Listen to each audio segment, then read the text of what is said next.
Bonjour à tous, bienvenue. Donc, je me présente, je m'appelle Céline Bouffard, c'est moi qui vais être l'animatrice pour ce webinaire. Vous voyez à l'écran, dans le fond, le titre de la conférence Guide des aidants, stratégie pratique de soutien à domicile des personnes en perte d'autonomie. Madame Réaume, pour les gens qui ne la connaissent pas, c'est une clinicienne, elle est ergothérapeute clinicienne, elle est aussi formatrice et auteure du livre que vous voyez là, en jaune. Elle consacre sa pratique aux personnes adultes ou âgées en perte d'autonomie et à leur famille. Au cours des 30 dernières années, elle a travaillé en centre de jour, d'hébergement, ainsi qu'en milieu hospitalier, mais surtout en CLSC au programme de soutien à domicile. Donc, avant de passer la parole à Lisanne, je vous rappelle notre formule. C'est environ 40 minutes de présentation et 15 à 20 minutes de questions. Donc, je vous laisse au bon soin de Lisanne. Sans plus attendre, je te laisse la parole. Bonne conférence. Merci Céline. Alors, je suis contente d'être avec vous ce midi et de terminer votre semaine de travail qui, j'espère, va se terminer en beauté. Alors, vous n'êtes pas sans savoir qu'un des défis sociaux de l'heure, c'est de trouver des moyens pour faire face au vieillissement de la population du Québec. Vieillissement qui met une énorme pression sur le réseau de la santé et des services sociaux. Donc, mes objectifs aujourd'hui, c'est de nourrir votre réflexion sur le sujet et de vous faire connaître un nouvel outil pour vous inspirer des solutions innovantes et soutenir les intervenants de vos équipes de SAD dans leur mission. Leur mission qui est, je vous le rappelle, de faciliter le retour à domicile des personnes hospitalisées, de retarder l'hébergement en institution, de soutenir les aidants, d'agir sur le déconditionnement et de prévenir les hospitalisations. Donc, c'est une grosse mission. Donc, ce que je propose comme déroulement, c'est de partager mes constats par rapport au soutien à domicile, de vous présenter le guide des aidants et de vous faire des suggestions pour implanter l'utilisation du guide dans vos équipes de travail au soutien à domicile. Ce que je vais vous partager aujourd'hui, c'est vraiment basé sur mon expérience clinique sur le terrain et sur ma réflexion personnelle sur ce que seraient, selon moi, les meilleures pratiques pour faire du bon soutien à domicile, du soutien à domicile efficace. Donc, on va commencer par une histoire vraie. Il y a plus ou moins un an, il y a une infirmière de mon équipe qui venait de rentrer au soutien à domicile depuis environ 6 mois et qui a eu l'adhésie suivante. Alors, il s'agissait d'un couple qui venait de déménager dans une RPA de notre territoire pour se rapprocher de leur proche aidante. La dame, elle avait une hémiparésie du côté droit, donc complètement paralysée d'un côté. Elle avait un trouble neurocognitif léger, mais des troubles de l'humeur sévères. Suite à son évaluation, l'infirmière elle a constaté que la dame avait besoin d'aide pour la marche, tous les transferts, tous les AVQ. Elle ne faisait plus aucun AVD. Elle ne pouvait même pas aller répondre à la porte, était vraiment en risque de chute, etc. Donc, c'était un gros cas. Son mari, lui, il avait des problèmes d'anxiété, un gros manque d'énergie, et puis son but dans la vie, c'était pas de s'occuper de son épouse, c'était de retourner faire son travail bénévole à la fin de la pandémie de COVID-19. Lui, il avait besoin d'aide pour gérer ses finances et pour faire les tâches ménagères. La fille du couple a passé plusieurs heures par jour à s'occuper d'eux au niveau des AVQ, AVD et des transferts, mais elle-même a dû retourner travailler à temps plein, ce qui a fait la demande, solliciter la demande au soutien à domicile. La fille, elle pense que sa mère, elle ne peut pas être laissée seule à la maison durant le jour, donc durant que le conjoint risque d'être parti pour aller faire son bénévolat.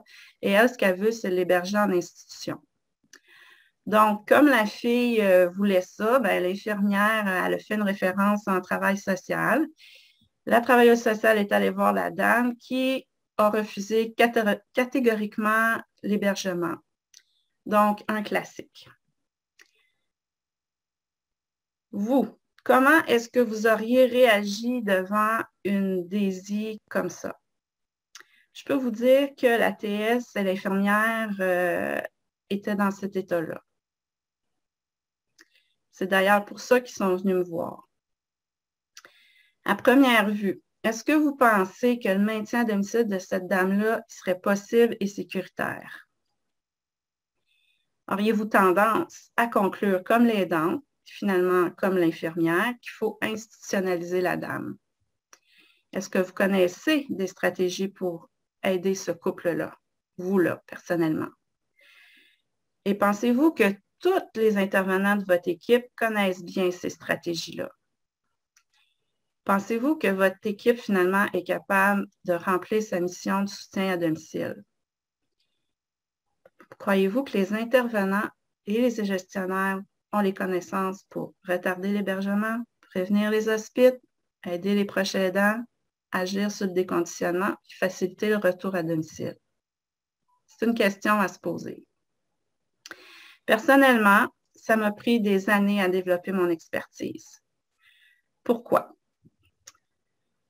Donc, le premier constat que je fais suite à mes 30 ans dans le réseau, c'est que la formation et le support professionnel sont insuffisants pour accomplir notre mission efficacement au soutien à domicile.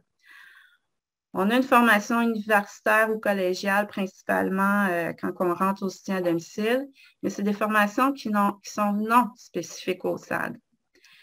La formation spécifique qu'on reçoit est donnée en milieu de travail et ce qu'on nous montre à faire, c'est l'OMEC, l'OMC, à utiliser les plateformes informatiques.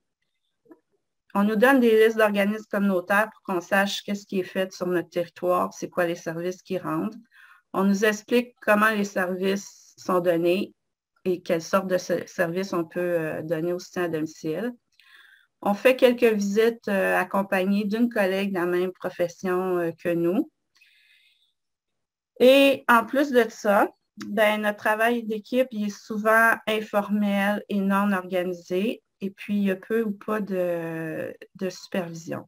Donc, ce qui me fait affirmer que la formation et le support professionnel sont insuffisants. Mon deuxième constat, c'est qu'on utilise surtout l'approche compensatoire en soutien à domicile. Les outils d'évaluation qui sont utilisés au SAD, c'est la SMAF, qui est dans l'OMC, qui est dans l'OCCI. Et c'est utilisable par tous les intervenants, peu importe leur profession. Ça prend une photo de ce que la personne fait ou ne fait pas. Donc, par conséquent, du besoin d'aide d'une tierce personne pour compenser ce qu'elle ne fait pas. Le hic, quand on fait ça, c'est que cette façon-là de forger notre opinion professionnelle sur la situation, elle favorise l'approche compensatoire. Ce que ça veut dire, c'est que notre intervention, elle tourne beaucoup autour du fait qu'on va offrir des services à l'hygiène, pour faire les transferts, des choses comme ça. On va référer à des ressources pour accomplir ce que la personne n'est pas capable de faire. Mais en aucun cas, on évalue vraiment si la personne aurait un potentiel partiel ou complet de revenir à son autonomie fonctionnelle. Mon constat numéro 3, c'est que les besoins dépassent toujours les ressources disponibles. Je pense qu'à elle seule, l'approche compensatoire est vraiment insuffisante pour soutenir la totalité des personnes en perte d'autonomie au Québec. La demande est toujours plus grande que l'offre. Depuis 1995, quand j'ai commencé à travailler en soutien à domicile, ce que j'ai observé, c'est qu'en 1995, j'étais capable d'offrir 40 heures par semaine pour des cas de déficience physique, 35 heures pour des personnes en perte d'autonomie sévère, des personnes âgées. On offrait de l'aide aux AVD, aux AVQ, aux transferts. Pour les plus vieilles, souvenez-vous qu'on pouvait offrir 2 blocs de préparation de repas de 3 heures chacun pour aller faire de la bouffe d'avance. Les organismes communautaires et les entreprises privées s'occupaient principalement des activités sociales et du transport, puis de l'entretien lourd. Avec les années, le gouvernement a mis beaucoup de ressources supplémentaires dans les CIS, mais ce que je constate quand même en 2021 au STAD, dans la région où moi je travaille, c'est qu'il y a 15 à 20 heures maximum qui peuvent être offertes par semaine d'aide d'auxiliaire familial. Il offre de l'aide seulement pour les heures vécues et les transferts. Il y a une pénurie de ressources qui amène des listes d'attente, qui amène le fait qu'il faut engager des agences privées et souvent que ça amène une baisse de qualité.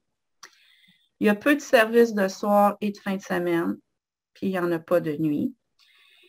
Et finalement, pour desservir plus de personnes âgées, bien, on diminue la quantité de services à chacun, ce qui fait que souvent, c'est insuffisant pour réellement aider les cas les plus lourds, cas comme je vous ai présenté au début de ma présentation. Les organismes communautaires et les entreprises privées, bien, ils ont pris le relais pour les AVD, pour l'entretien léger, lourd, la lessive, le prêt-à-manger, etc. Il y a des organismes aussi qui s'occupent des aides aux heures vécues. Et eux autres aussi, ils se retrouvent avec une pénurie de ressources au niveau des PAB et des bénévoles et aussi une pénurie de travailleurs qui sont prêts à travailler au salaire minimum. Mon constat numéro 4, c'est qu'on traite toujours l'urgence au lieu de la prévenir. Les priorités organisationnelles, c'est de désengorger les hôpitaux, de mettre nos OCCI à jour parce que c'est ça qui permet le financement du soutien à domicile. Les priorités des intervenants, bien, c'est de s'occuper des RADCC, donc des retours à domicile des personnes hospitalisées, puis de faire la gestion de cas. Le résultat de tout ça, c'est que les listes d'attente pour les cas moins urgents augmentent. Il y a une réduction du nombre d'interventions par client. Il y a également une réduction du temps offert à chaque client. Ce qui fait qu'au final, bien, il y a vraiment peu de ressources qui sont consacrées à l'amélioration ou au maintien de l'autonomie, qui pourtant sont des prérequis pour agir sur le déconditionnement, les hospitalisations et pour réduire les hébergements. Conséquence de tout ça, bien, on a une pénurie de ressources humaines, il y a des longues listes d'attente pour avoir de l'aide, il y a de l'insuffisance dans l'intensité des services, il y a de l'insatisfaction des clients, des aidants, des intervenants. Et au final, bien, c'est souvent le changement de milieu de vie qui s'avère être la solution pour les personnes en perte d'autonomie. Puis c'est encore plus vrai pour celles qui ont des incapacités d'ordre cognitif. Alors, je me suis posé la question, comment je pourrais changer ça, moi, Lisanne, sur le terrain, qui n'a aucune position de leadership, si je peux dire. Donc, j'ai pensé de créer un outil qui aiderait à maintenir puis à améliorer l'autonomie afin de diminuer le besoin d'aide, donc de favoriser l'autonomisation, de diffuser des connaissances par rapport aux stratégies de soutien à domicile et au maintien de l'autonomie au plus grand nombre, et d'équiper les proches aidants pour qu'ils puissent se débrouiller par eux-mêmes quand l'aide provient du système est insuffisante. Donc, en 2012, j'ai débuté l'écriture d'un livre de référence en soutien à domicile et 7 ans plus tard, en pleine pandémie, j'ai publié l'outil qui, je pense, peut vous aider à mieux accomplir votre mission au SAD, qui est le guide des aidants. Stratégie pratique de soutien à domicile des personnes en perte d'autonomie. Stratégie pratique est en gras parce que c'est vraiment un livre pratique et vous allez comprendre pourquoi. Au chapitre 1, je parle de la problématique de maintien à domicile, donc c'est quoi la perte d'autonomie, puis les raisons qui précipitent un changement de milieu de vie. Le chapitre 2, je vous parle de la démarche pour favoriser le maintien à domicile, donc des étapes à suivre quand une personne est en perte d'autonomie, et du processus d'adaptation et de réadaptation, donc de comment on comprend pourquoi il n'est pas capable, les risques, les solutions possibles et l'efficacité de ces solutions-là. Au chapitre 3, je vous parle des principes fondamentaux sur lesquels moi je me base pour diminuer l'impact de la perte d'autonomie. Ces principes-là, c'est de respecter le rythme d'adaptation de la personne. Une personne qui n'est pas prête, elle va vous dire non à tout ce que vous allez lui proposer. Donc, c'est important de tenir compte de ça. L'autre principe, c'est de laisser faire à la personne ce qu'elle est capable de faire. Et comment on arrive à ça? C'est d'abord en l'observant en situation réelle pour savoir c'est quoi ses capacités. En comprenant c'est quoi les exigences d'une activité, en sachant comment simplifier les activités, puis évidemment en ajustant notre niveau d'aide en conséquence. Le troisième principe, c'est de limiter les risques pour les aidants naturels, mais aussi pour les intervenants, autant au niveau physique que psychologique. Physique par rapport aux déplacements qu'on fait des personnes en perte d'autonomie et psychologique par rapport à l'épuisement. Quatrième principe, utiliser les ressources. Toutes les ressources, personnelles, communautaires, financières et non pas juste gouvernementales. Je présente tous ces aspects-là par 23 histoires de cas pour rendre ça plus concret et pratique, pour en arriver finalement au chapitre 4, qui est le cœur du livre.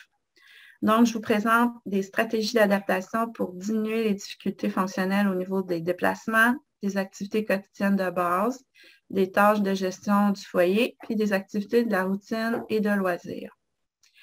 Les stratégies comme telles, c'est l'utilisation d'aide technique, l'adaptation du domicile, l'utilisation de méthodes alternatives et l'utilisation des ressources. Donc, vous allez reconnaître l'ergothérapeute en moi. Donc, les trucs pour faciliter les déplacements, il s'agit des trucs pour faire les transferts assis, debout, à une chaise. Les trucs pour marcher à l'intérieur, à l'extérieur du domicile. Comment on choisit une aide à la marche. Je vous parle du risque de chute et aussi de comment on se relève suite à une chute. J'aborde l'utilisation des escaliers, l'utilisation du fauteuil roulant, les transferts au lit et la mobilité au lit et comment on fait pour éviter de développer des plaies de pression. Je parle également de la conduite automobile, des transferts à l'auto et de comment manipuler, mettre une aide à la mobilité dans une voiture. Au niveau des activités de base, je vous donne des trucs pour faciliter l'alimentation, l'hygiène, l'habillage, les soins personnels, l'utilisation des toilettes et la prise de médicaments. Au niveau des tâches de gestion du foyer, j'aborde des trucs pour faciliter les achats, faciliter la préparation des repas, entretenir le domicile et le terrain, faire la lessive, économiser son énergie et se fatiguer moins rapidement, et puis la gestion des finances. Au niveau des activités de la routine et de loisirs, j'aborde la gestion des rendez-vous et des horaires d'activité, les trucs pour réaliser des activités créatrices, des activités de mise en forme, des trucs pour faciliter la discussion avec une autre personne, jardiner, prendre soin de ses plantes d'intérieur, la lecture, la pêche, la chasse, le contrôle des visiteurs, la participation à des jeux. Je n'ai pas oublié de regarder la télé et écouter la radio, qui sont souvent les seules activités qui restent en grande perte d'autonomie. S'occuper de son animal de compagnie, utiliser le téléphone et utiliser l'ordinateur. Donc, l'idée, pourquoi j'ai abordé tout ça, c'est parce que c'est finalement ce qu'on fait dans une journée qui fait qu'on est minimalement actif et que c'est ça qui donne un sens à notre vie. Et ce que j'ai remarqué, c'est que souvent, nos personnes âgées, ils abandonnent l'activité au lieu de la faire autrement. Donc, si je reviens à notre histoire du début, notre fameuse dame avait de la difficulté à aller répondre à la porte. Donc, comment l'aidante ou l'intervenante pourrait trouver une solution à l'aide de mon livre? Donc, la première chose qu'elle doit se demander, c'est pourquoi est-ce qu'elle ne va pas répondre à la porte? Ce n'est pas juste parce que la fille dit qu'elle ne va pas répondre à la porte, je dis, elle n'est pas capable d'aller répondre à la porte, mais pourquoi? C'est quoi la raison? Donc, une fois que vous avez identifié la raison, vous pouvez aller dans la section « Contrôle des visiteurs, verrouiller, déverrouiller la porte ». Et là, comme vous pouvez voir, l'activité est décortiquée en deux colonnes. Il y a la colonne de gauche qui décrit la majorité des difficultés qui peuvent être rencontrées par nos personnes en perte d'autonomie et de l'autre côté, les solutions possibles. Donc, dans le cas de notre cliente, ben, si on prend l'exemple d'en haut, n'entend pas la sonnette d'entrée. Ce n'était pas ça le problème. Elle, son problème, c'est qu'elle ne pouvait pas se déplacer pour aller répondre à la porte. On va dans l'autre colonne. OK, on pourrait regarder la section sur les déplacements. Y aurait-il moyen qu'elle se déplace jusqu'à la porte? Et s'il n'y a pas moyen, ben, il y a peut-être d'utiliser une boîte à clés sécurisée. Le boîte à clés sécurisée, il est en caractère gras. Ce que ça signifie, c'est que si vous tapez ce mot-là, ce mot-clé-là, dans un moteur de recherche genre Google Images, ben, vous allez voir de quoi je parle. Donc, c'est quoi une boîte à clés sécurisée? Et vous donner une idée supplémentaire. Ah oui, on pourrait peut-être faire ça pour que l'auxiliaire puisse rentrer dans la maison quand le conjoint n'est pas là, par exemple. J'aurais voulu mettre des images dans mon livre sur toutes les suggestions que je faisais, mais il y aurait eu 1000 pages. Donc, c'est l'option qu'on a choisie pour synthétiser le tout, mais quand même pouvoir donner une idée visuelle de quoi je parle. Au chapitre 5, mais là, c'est l'application des principes fondamentaux et des stratégies concrètement. Donc, je le fais par 7 histoires de cas qui couvrent l'ensemble des profils ISO-SMAF de 3 à 14. Chaque situation que je présente est décortiquée de façon détaillée pour démontrer comment les principes fondamentaux ont été appliqués dans ces cas-là et quelles stratégies ont été utilisées pour diminuer les difficultés fonctionnelles. J'ai pris une photo de ce que ça avait l'air. Donc, pour chaque cas, je décris la situation clinique. Puis après ça, je prends activité par activité, c'était quoi le problème, puis c'est quoi qui a été mis en place pour résoudre le problème. Donc, les cas que j'aborde couvrent différentes pathologies qui affectent autant le côté physique que mental de la personne. Donc, il y a l'histoire de Suzanne qui parle d'une dame avec des troubles pulmonaires sous oxygène, qui a des problèmes d'obésité et des troubles articulaires qui sont associés également. Donc, je vais regarder c'est quoi ces difficultés selon chaque activité qu'elle serait appelée à faire dans la journée, puis c'est quoi les solutions qui ont été mises en place. Dans l'histoire de Selena, c'est un cas de basse vision et de troubles de l'humeur, donc dépression, anxiété. Dans l'histoire de Franca, c'est des troubles neurologiques de type parkinsonien. Dans l'histoire de Gisèle, c'est des troubles neurocognitifs légers à modérés et des troubles auditifs. Au niveau de Roger et Esther, ben, ils ont respectivement des troubles articulaires et des lombalgies. Jérôme, ben, lui, c'est un trouble neurocognitif modéré à sévère. Betty et son fils, ben, eux, ils ont respectivement des troubles neurologiques sévères et des troubles cardiaques. Donc, je fais vraiment le spectre de autant neuro, organique, sensoriel, de ce qui peut affecter nos personnes âgées. Si on revient à notre histoire du début, ben, comment est-ce que ça s'est terminé? Qu'est-ce que finalement on a fait avec cette famille-là? Ça a été quoi les stratégies que l'intervenante, ben, l'équipe d'intervenants a mis en place? Donc, il y a une démarche d'autonomisation qui a été adoptée dans ce cas-là, finalement. Donc, on a demandé une consultation médicale pour que les symptômes dépressifs de la dame soient mieux traités. On a évalué plus en détail c'était quoi ces difficultés physiques, mentales, puis les risques qui étaient associés à ça.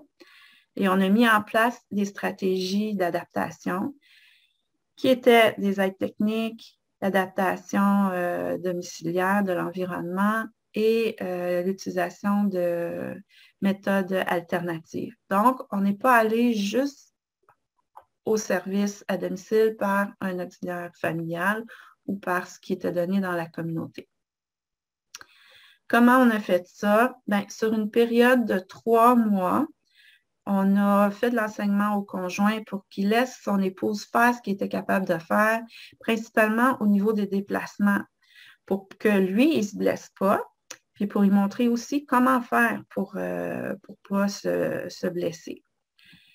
Donc, on a introduit un verticalisateur non motorisé. On a introduit également un fauteuil roulant pour que la dame puisse se déplacer quand son conjoint ne serait pas à la maison. On a mis en place un lit électrique multiposition pour faciliter les transferts au lit et la mobilité dans le lit. On a adapté la toilette. On a réussi à amener la dame à accepter de porter des culottes d'incontinence pour pas qu'elle soit portée à se lever pour aller à la toilette seule parce qu'elle était à risque de chute entre les soins qu'elle pouvait recevoir de son aidant. On lui a fourni, la famille a fourni des lingettes humides pour qu'elle soit capable de s'essuyer elle-même après avoir utilisé la toilette. Et on a mis en place aussi un fauteuil de transfert pivotant, coulissant pour qu'on puisse la transférer dans le bain, la laver et que l'aidant ne se fasse pas mal non plus en l'assistant.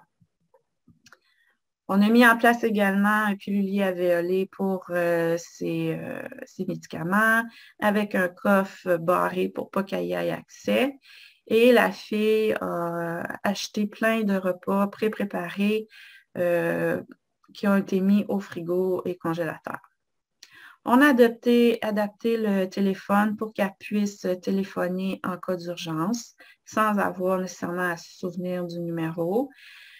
Pour pas qu'elle s'ennuie et qu'elle soit anxieuse en l'absence de son mari, on a mis en place une télécommande de télévision simplifiée pour qu'elle puisse être capable de l'actionner elle-même. Et puis, c'est une dame qui aimait beaucoup colorier, donc on l'a équipée en crayon et cahier pour qu'elle soit capable de se concentrer sur autre chose que sur l'absence de son conjoint.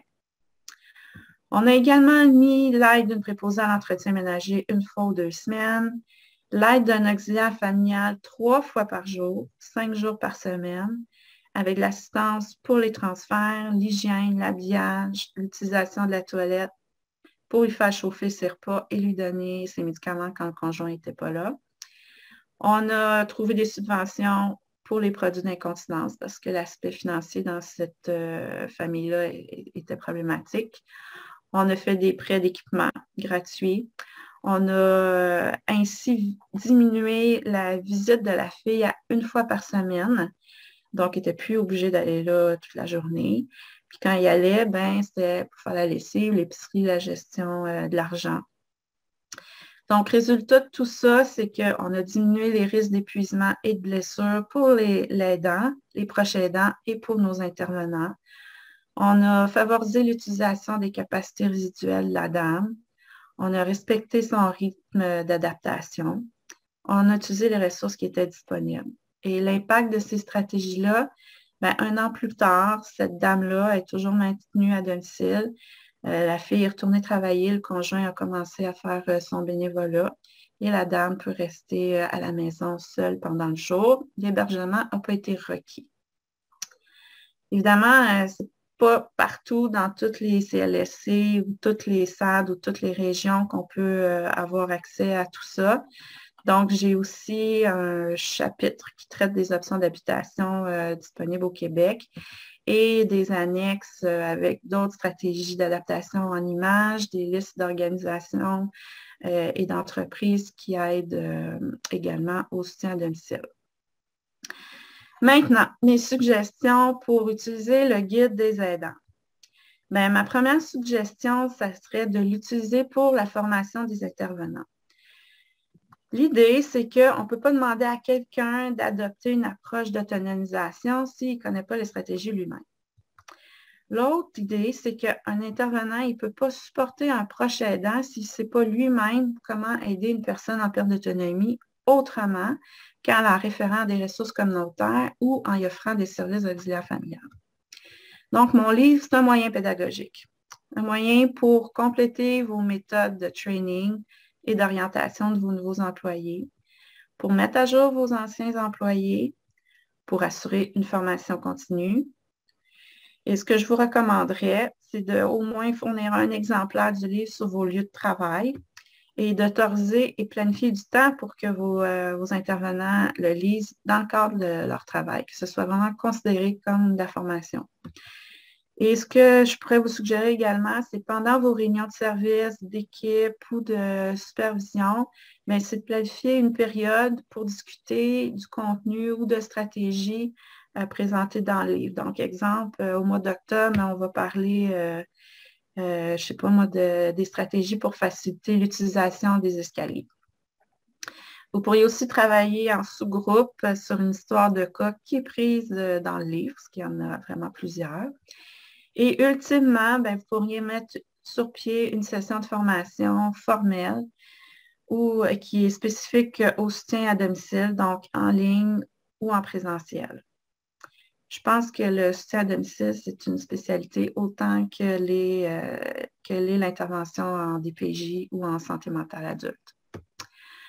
Donc, ma suggestion numéro 2, ça serait d'utiliser le guide pour soutenir vos proches aidants. Donc, selon la politique nationale des proches aidants, pour soutenir la capacité des personnes proches aidantes d'agir, il est nécessaire que les acteurs concernés aient accès à de l'information et de la formation répondant à leurs besoins spécifiques en ce sens.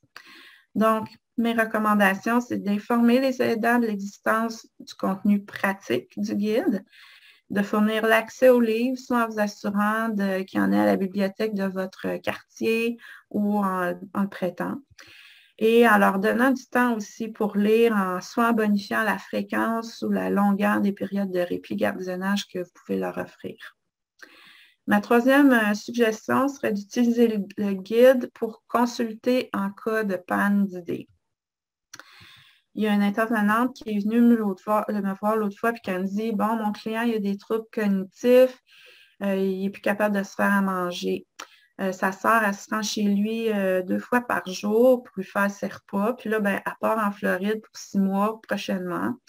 Donc, elle ne sera plus là pour l'aider. Il y a un four à micro-ondes, mais il ne sait plus comment l'utiliser. Il est sur la liste d'attente pour avoir des repas de la popote roulante. Puis le SAD, ben, il ne donne pas de service de préparation de repas. Donc, il est à risque de dénutrition quand sa sœur va partir. Qu'est-ce que je peux faire? Donc, la première chose à faire, je pense, c'est d'évaluer plus en détail la préparation de repas. Donc, se poser la question, mais pourquoi il n'arrive pas à se faire à manger? Donc, l'intervenante, si elle ne sait pas trop comment faire ça, elle pourrait voir les chapitres antérieurs que je vous ai décrits. Et deuxième chose à faire, c'est d'observer. Donc, d'abord, de regarder le contenu puis l'organisation du frigo, du congélateur, des armoires. Si on a affaire à un frigo comme ça, ben ça se peut qu'on constate que notre patient, ben il mange la première chose qu'il voit sur le bord, qui ne nécessite aucune préparation, puis le reste, ben, il va laisser ça dans le fond, puis ça va se gaspiller, puis on va se retrouver avec d'autres problèmes. Deuxième chose à faire, c'est de faire des mises en situation. Donc, l'observer en train d'utiliser le micro-ondes pour identifier c'est quoi l'étape qui est problématique. Donc, ce que vous pourriez constater, c'est que ben, il ne sait pas sur quel bouton peser, il appuie sur n'importe quoi, c'est trop compliqué, fait que finalement, ben, il ne prend pas. Suite à ces observations-là, ben, vous pourriez vous référer au chapitre 4, à la section sur la préparation des repas. Et là, vous verriez dans mes fameuses colonnes que les difficultés rencontrées, ben, c'est qu'ils arrivent difficilement à planifier, assembler un repas complet. Ils trouvent et identifient difficilement les aliments dans le frigo, le congélateur, les armoires, et ils programment difficilement le four à micro-ondes. Les solutions possibles, ben, c'est de simplifier l'activité. Comment on fait ça? Donc, pour l'aider à retrouver plus facilement ses affaires, ben, on pourrait mettre des étiquettes sur le bas des armoires pour qu'il puisse repérer plus facilement qu'est-ce qu'il y a dans ça. On pourrait prévoir des repas complets, prêts à manger ou surgelés dans le frigo et aussi réduire la surcharge de l'espace en diminuant la quantité d'aliments empilés. On pourrait également utiliser des contenants et des couvercles transparents pour faciliter le repérage. Au niveau de l'utilisation du micro-ondes, ben, la complexité du micro-ondes a à voir avec la difficulté à l'utiliser. Donc, si vous recommandez un micro-ondes Express Cook, ça, c'est des micro-ondes qui ont une touche, Quand on pèse sur le 2, ben, il part 2 minutes. Fait qu'il n'y a pas de power 2, 0, 0, start. Il n'y a rien de ça. Pourquoi? Ben, ça facilite les opérations. L'autre chose que vous pourriez faire, ce serait de cacher, en fait, d'installer des points de repère sur les touches couramment utilisées. Donc, ici, j'ai pris des points rouges et verts, des autocollants qui font référence aux lumières de circulation là, sur les routes. Donc, le vert, on part et le rouge, on arrête. Donc, deux choses à penser. On pourrait aussi cacher toutes les touches qui sont non utilisées et laisser apparentes juste celles qui sont utilisées. Donc, dans ce cas-ci, mettons le 2 et le Start. Et dans le dernier exemple, j'ai caché toutes les touches. Il n'y a plus de chiffres, il n'y a plus rien parce que tout ça, c'était trop complexe. Et j'ai juste mis le point rouge, le point vert et la personne a été capable d'utiliser son micro-ondes pour réchauffer ses repas. Donc, avec l'application de ces stratégies-là, est-ce que vous croyez que le client dont l'intervenante me parlait arriverait probablement plus facilement à se faire à manger? Je pense que oui. Du moins, ça vaut la peine d'essayer. Donc, les avantages de l'autonomisation maintenant. Bien, selon un rapport de l'INES qui a été publié en 2015 sur l'autonomisation des personnes en perte d'autonomie et liées au vieillissement, bien, l'autonomisation faciliterait la gestion de la demande croissante de services.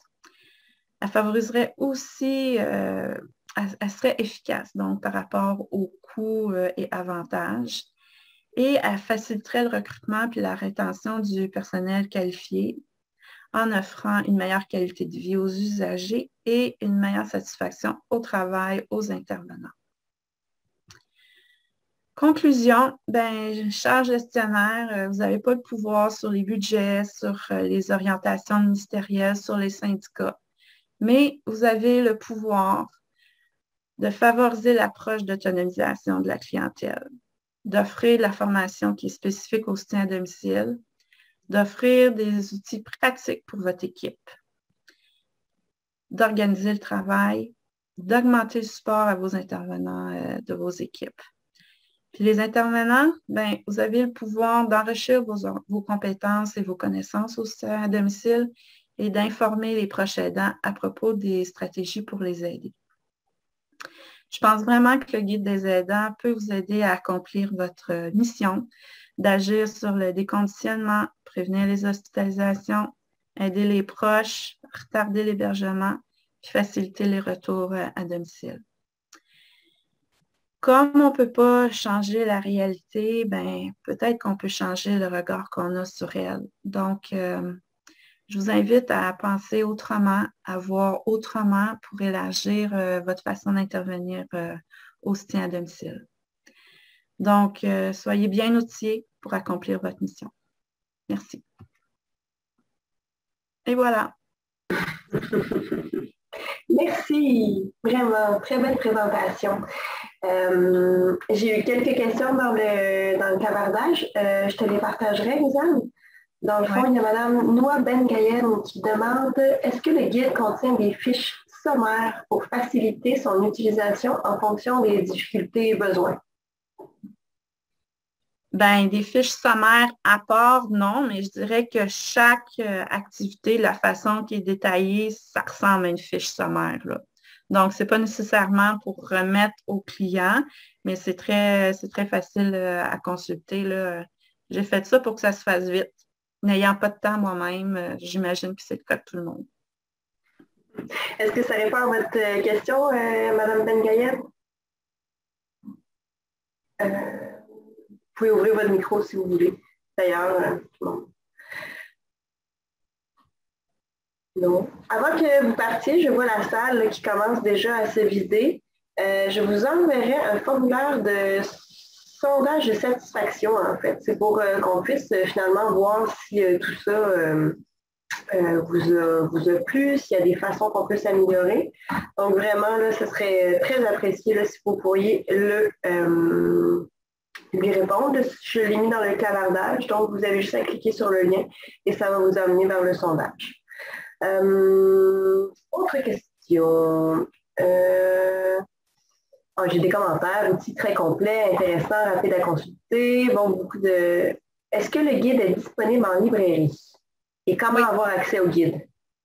ben, il est disponible en librairie, dans certaines pharmacies également, et vous pouvez l'avoir en ligne via le groupe Modus, qui est l'éditeur, mon éditeur qui a fait paraître le livre. Parfait, merci. J'ai une question de Madame Noémie Desharnais-Richard. Est-ce que vous voulez ouvrir votre micro? Est-ce que c'est possible pour vous? Attendez un petit moment. Elle n'est peut-être plus parmi nous. Mais dans le fond, Madame Richard demandait, pouvez-vous préciser quelles sont les subventions possibles pour les culottes d'incontinence? C'est une question très précise, là, mais... Oui, ben moi je suis sur l'île de Montréal et on a un programme de subvention pour les fournitures d'élimination. Donc, c'est des ententes qui ont été négociées avec un fournisseur de produits d'incontinence. Et puis, on fait des demandes et puis on essaye de faire, d'avoir de l'aide financière pour défrayer les produits de notre clientèle. Ça ne s'adresse pas à toutes les clientèles. Il faut que ce soit vraiment une cause neurologique. Donc, si c'est juste, exemple, la démence, ça ne fonctionnera pas. Il faut que ce soit, mettons, de la sclérose en plaques ou suite à un AVC, quelque chose comme ça, pour que ce soit retenu par le programme. Donc, malheureusement, on ne peut pas financer les culottes de tout le monde au Québec. Il y a quelqu'un, là, Dominique Lécuyer, là. Est-ce que vous voulez ouvrir votre micro par rapport à ça? Vous aviez un commentaire, là. Oui, ben c'est ça, je voulais juste compléter ce que Mme Réaume disait. Effectivement, ce programme-là, par contre, pour la clientèle SAPA est souvent difficile à faire entrer. C'est vraiment des PDI TSA, là, mais quand même, ça vaut la peine de regarder puis de tenter d'adresser. Merci beaucoup, Mme Réaume. Je me permets, moi, je suis directrice adjointe pour le programme DP SAPA, donc dans les soutiens à domicile depuis les 15 dernières années. Je trouve ça très, très enrichissant. Puis avec la pénurie de main-d'œuvre qu'on vit et le roulement de personnel, c'est clair que je vais acheter le guide pour le lire moi-même, mais aussi pouvoir le descendre dans mes équipes de travail. Je trouve que c'est une bonne base là, à intégrer. Fait que, et nous, moi, je travaille pour le 6 de la Montérégie-Ouest et on a mis en place des rehaussements de services au niveau de la clientèle SAD, justement avec la créativité des équipes terrain, là, de dire, ben voici ce qu'on a besoin pour un retour à domicile pour les maintenir. On dépasse largement les offres de services prévues, que ce soit le chèque emploi-service, aide de service, mais c'est grandement une belle façon là, de maintenir notre clientèle à domicile le plus longtemps possible. Fait que je trouve que ça va vraiment dans le sens de votre livre. Alors, merci beaucoup de la présentation. Ça me fait plaisir. Merci. Madame Cécile Piton, est-ce que vous voulez ouvrir votre micro?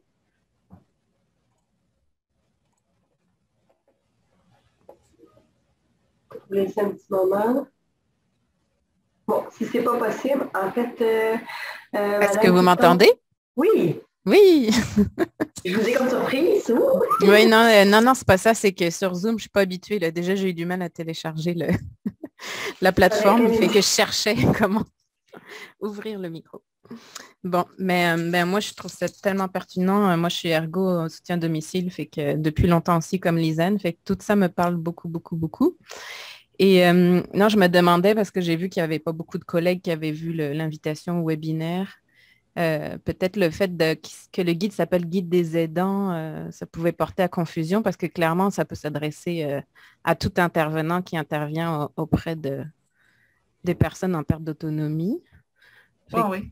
C'est ça, hein? Oui, je pense que je vais... Le guide, le titre, écoutez, ça a été une grosse affaire de choisir le titre, là. Mais on a mis aidant au sens large.